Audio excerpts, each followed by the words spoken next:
ہمارے والد صاحب ایک واقعہ سنایا کرتے تھے کہ غالباً 1919 میں پلیگ بہت بڑی پھیلی تھی، اور ایک تھے اللہ کے بندے ولی اللہ عبد الصمد خان صاحب جنہیں حضور جی کہا جاتا تھا، وہ پھر پاکستان میں بھی آ گئے تھے۔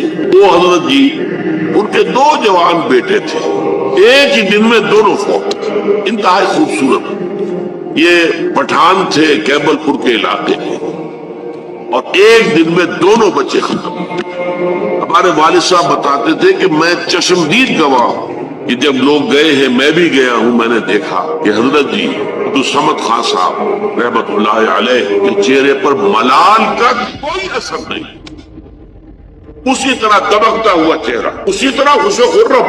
لوگ کہتے تھے حضور بڑا افسوس ہے۔ بھائی افسوس کا ہے تو اللہ کا مال تھا، اللہ نے لے لیا، یہ تو اللہ تعالیٰ کی طرف سے۔ اللہ کچھ دے دے تو اترایا نہ کرو، کچھ چھین لے تو افسوس نہ کیا کرو۔ اللہ نے چھینا ہے، کوئی حکمت ہو۔